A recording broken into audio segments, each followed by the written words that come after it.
Hello everyone. आज हम discuss करने वाले हैं यूटेट 2019 का प्रीवियस ईयर पेपर और इस पेपर की हम ईबीएस इसमें डिस्कस करेंगे। ठीक है, तो चलिए स्टार्ट करते हैं। फर्स्ट क्वेश्चन है, उष्णकटिबंधीय वनों में नहीं पाया जाता है। This is not found in tropical forest. जल्दी से अपना आंसर बताइए। इसमें थोड़ा सा ईवीएस टफ आती है सीटेट के मुकाबले, तो इनको आपको याद ही करना पड़ेगा क्योंकि ये फैक्चुअल क्वेश्चंस हैं। उष्णकटिबंधीय वनों में नहीं पाया जाता है। ए सागौन, बी आयरनवुड, सी साल, डी चीड़। तो इसका जो राइट आंसर है वो है ऑप्शन नंबर डी, चीड़ या पाइन। ये क्या है? शंकुधारी वन है, इनको उष्णकटिबंधीय वनों के अंतर्गत नहीं रखा जाता है। तो हम जान लेते हैं थोड़ा सा कि उष्णकटिबंधीय वन क्या होते हैं। ये वन पाए जाते हैं भूमध्य रेखा के 28 डिग्री उत्तरी और 28 डिग्री दक्षिणी ध्रुव के बीच में। और ये दो प्रकार के होते हैं। पहला होता है उष्णकटिबंधीय पर्णपाती वन। इसमें क्या होता है, एक साल के 6 महीने में वहाँ पे भारी वर्षा होती है और 6 महीने सूखा होता है। तो ये पर्णपाती वन होते हैं, यानी अपने पत्ते छोड़ देते हैं जब क्या होता है, सूखा होता है। दूसरे वन होते हैं उष्णकटिबंधीय वर्षा वन। ये पूरे साल भर हरे भरे रहते हैं, इनको हम सदाबहार वन भी कहते हैं। तो इसका राइट आंसर है ऑप्शन नंबर डी, चीड़ या पाइन। अगला क्वेश्चन भी इसी टॉपिक से लिया गया है। शंकुधारी वनों का वृक्ष कौन सा है? ए साल, बी स्प्रूस, सी महोगनी, डी देवदार। तो इसका राइट आंसर वैसे इसमें गलत है। इसका राइट आंसर होगा स्प्रूस और देवदार, बी और डी। अगला क्वेश्चन है, अलमाटी बांध जल विवाद से संबंधित राज्य है। इनमें से कौन से राज्य अलमाटी बांध जल विवाद से संबंधित हैं? Almatti dam water conflict related states are. पहला आंध्र प्रदेश, कर्नाटक एवं महाराष्ट्र। दूसरा कर्नाटक, महाराष्ट्र एवं उड़ीसा। तीसरा तमिलनाडु, कर्नाटक एवं उड़ीसा। चौथा उड़ीसा, आंध्र प्रदेश एवं कर्नाटक। अब ऐसे क्वेश्चन जब आते हैं तो इनको आपको याद ही करना पड़ता है। इनका कोई ऐसा लॉजिक नहीं है कि मैं ये लॉजिक बताऊंगा और आप वहाँ पे इसको सही करके आ जाओगे। तो ऐसे क्वेश्चन फैक्चुअल क्वेश्चन होते हैं, इनको याद करना होता है 4-5 बार कम से कम हमें इनको देखना होता है। तो इसका राइट आंसर यहाँ पे हो जाएगा option number A, Andhra Pradesh, Karnataka एवं महाराष्ट्र। और जो ये अलमाटी बांध परियोजना है ये है कर्नाटक में। कहाँ पे है? कर्नाटक में कृष्णा नदी पर। किस पर है? कृष्णा नदी पर। अगला क्वेश्चन है, सर्वाधिक प्रचलित जैव कीटनाशक है। Most common bio insecticide is. जैव यानी जो जैविक है। पहला आक, दूसरा धतूरा, तीसरा नीम, चौथा बबूल। तो ये एनसीईआरटी की बुक में मिलेगा आपको कि नीम होता है ऑप्शन नंबर सी, ये क्या होता है? जैव कीटनाशक होता है। नेक्स्ट क्वेश्चन है, पर्यावरण के किस वैचारिक क्षेत्र में पदार्थ के लिए न्यूनतम भंडारण क्षमता है? Which of the conceptual spheres of the environment is having the least storage capacity for matter। पदार्थ के लिए, ठीक है। पहला वायुमंडल, दूसरा स्थलमंडल, तीसरा जलमंडल, चौथा जीव मंडल। तो इसका राइट आंसर है ऑप्शन नंबर ए, वायुमंडल में पदार्थ के लिए न्यूनतम भंडारण क्षमता है। वहाँ पे पदार्थ भंडारित नहीं किया जा सकता है, वहाँ पे क्या रहती हैं? वायुमंडल में गैसेज रहती हैं। अगला क्वेश्चन है, एक पारिस्थितिक तंत्र में ऊर्जा प्रभाव है। एक पारिस्थितिक तंत्र में ऊर्जा का प्रभाव कैसे होता है? In ecosystem the flow of energy is. पहला द्विदिशीय, दूसरा चक्रीय, तीसरा एक दिशीय, चौथा बहुदिशीय। तो इसका राइट आंसर यहाँ पे है ऑप्शन नंबर सी, एक दिशीय। अगला क्वेश्चन है,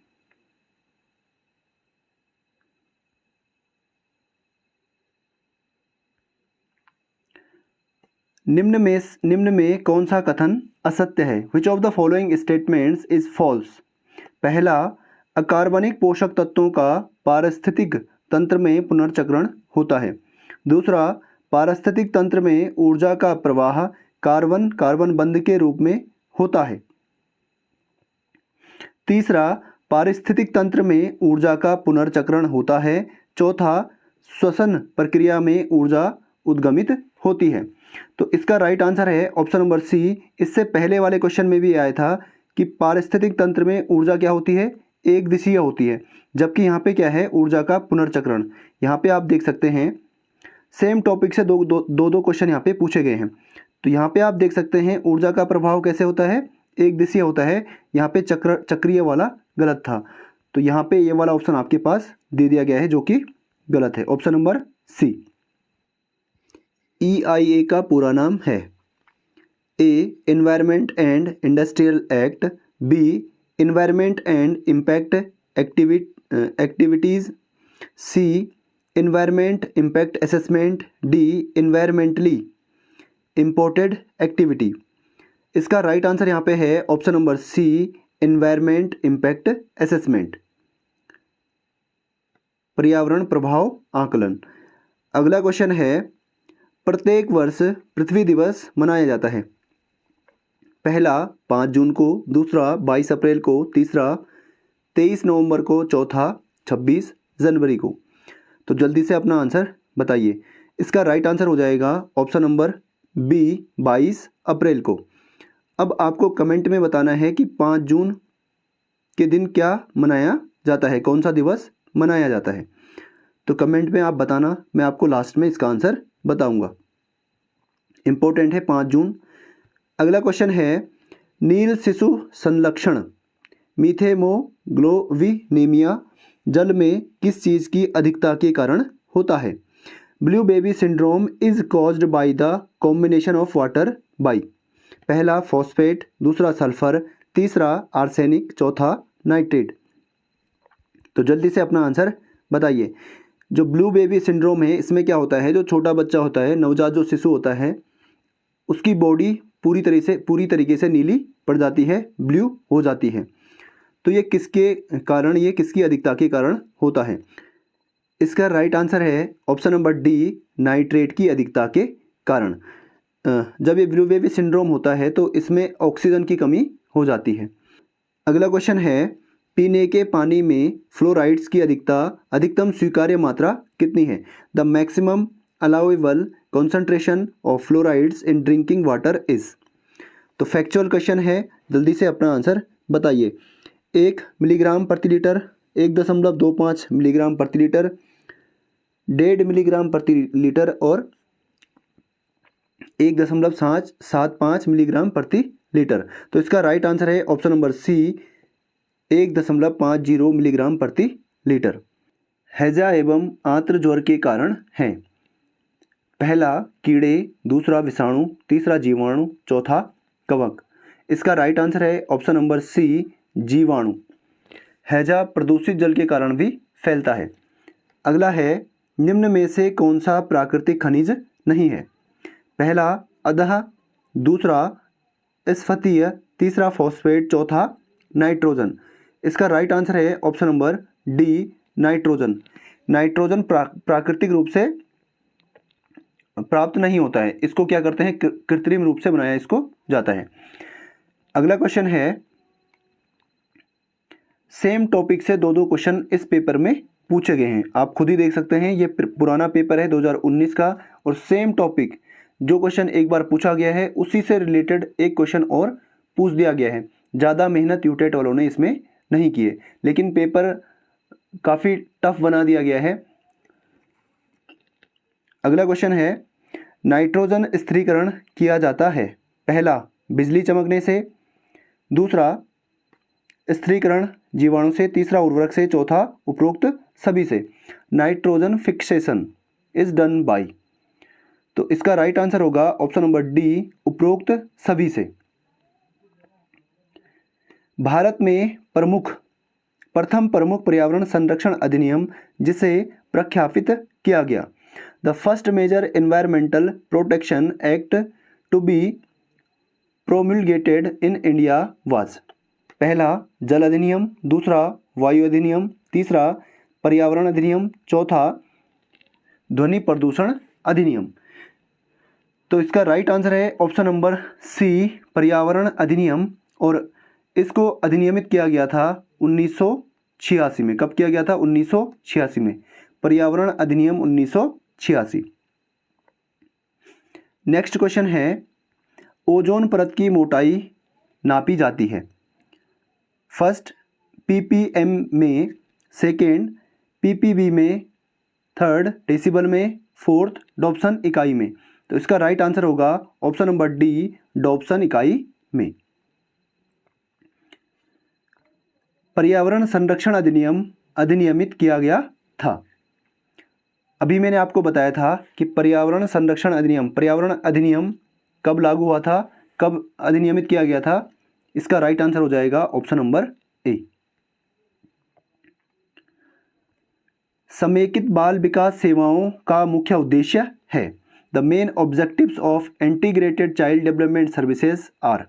पहला प्रतिरक्षा, दूसरा स्वास्थ्य जांच एवं सिफारिशी सेवाएं, तीसरा पूर्व स्कूली एवं अनौपचारिक शिक्षा, चौथा उपरोक्त सभी। तो इसका राइट आंसर हो जाएगा ऑप्शन नंबर डी, उपरोक्त सभी। नेक्स्ट है ISO 14000 मानक संबंधित है। पहला प्रदूषण प्रबंधन से, दूसरा जोखिम प्रबंधन से, तीसरा पर्यावरण प्रबंधन से और चौथा नन ऑफ दीज। तो इसका राइट आंसर है ऑप्शन नंबर सी, पर्यावरण प्रबंधन से। और ISO की फुल फॉर्म है इंटरनेशनल ऑर्गेनाइजेशन ऑफ स्टैंडर्डाइजेशन। अगला क्वेश्चन है, सौर ऊर्जा संग्रहित होती है। Solar energy is stored in. पहला कार्बन कार्बन बंध में, दूसरा हरी पत्तियों में, तीसरा जीवाश्म में, चौथा बायोमास में। तो इसका राइट आंसर है option number A, carbon carbon bonds में। अगला क्वेश्चन है, कुछ जीव जैसे घास, सिंगपर्णी, चूहे, टिड्डे एवं मल एक खाली स्थान पर रहते हैं। सामूहिक रूप से इन्हें कहते हैं। पहला पारिस्थितिक तंत्र, दूसरा सामुदायिक, तीसरा जनसंख्या, चौथा पारस्परिक सहयोग। Some organisms living in a vacant lot include grass, dandelions, mice, grasshoppers and slugs. Collectively these are known as। तो इसका राइट आंसर हो जाएगा ऑप्शन नंबर डी, पारस्परिक सहयोग या म्यूचुअलाइजेशन भी इसको कह सकते हैं। अगला क्वेश्चन है, पर्यावरण अध्ययन के शिक्षक के रूप में आप बच्चों को चिड़ियाघर ले जाने की योजना बनाते हैं। आप बच्चों को निम्नलिखित में से कौन सी गतिविधि करने की अनुमति नहीं देंगे। As an EVS teacher you plan to take the students to the zoo. Which of the following activities would you not allow the students to undertake. पहला चिड़ियाघर के जानवरों के लिए बहुत सारी खाने की सामग्री ले जाना।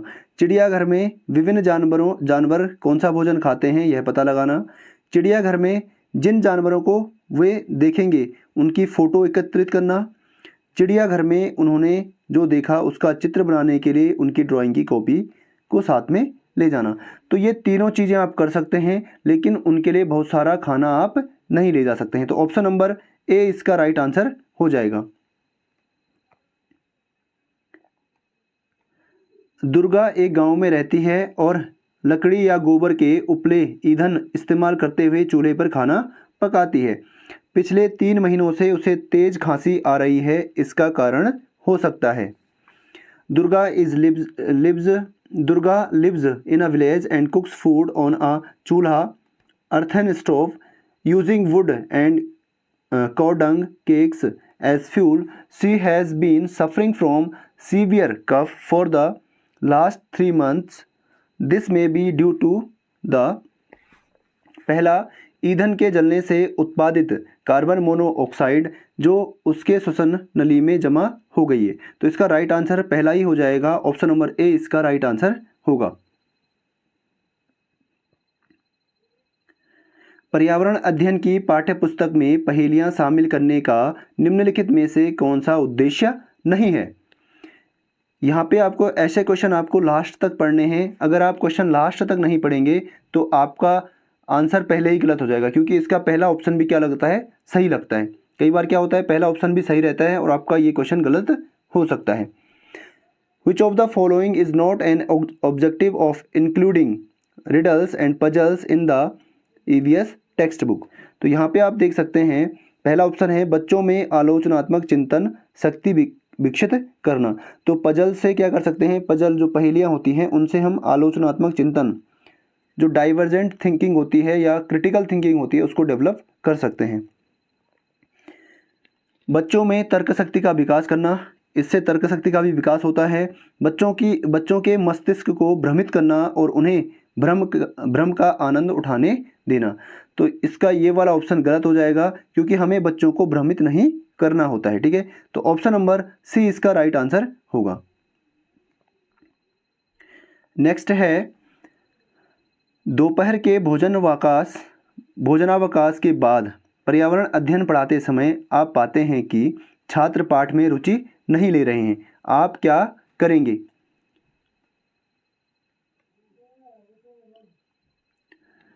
After the lunch break, while teaching EVS, you find that students are not taking interest in the lesson. What would you do? पहला, बच्चों को खेलने के लिए बाहर मैदान में ले जाएंगे। तो ये तो गलत हो जाएगा, क्योंकि आप बाहर नहीं ले जा सकते अगर उनकी रुचि नहीं है। तो उन्हें अपने सिर को डेस्क पर रखने और आराम करने के लिए कहेंगे। गलत, आराम करने के लिए भी नहीं कहेंगे। पाठ को रोचक बनाने के लिए विविध बुद्धिमत्ता पर आधारित श्रव्य दृश्य सामग्री का उपयोग करेंगे। जो ऑडियो विजुअल एड्स हैं उनका हम यूज़ करेंगे, जो क्या करेंगे, जो उनके लिए क्या हो, इंटरेस्टिंग हो, जिससे कक्षा शिक्षण को हम क्या बना सकते हैं, रुचिकर बना सकते हैं। तो इसका राइट आंसर हो जाएगा option number C.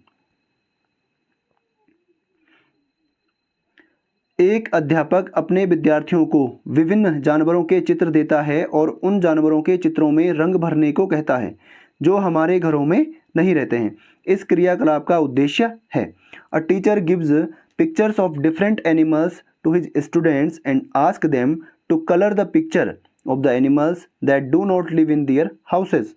The objectives of this activity is to develop. पहला, सृजनात्मकता का विकास करना।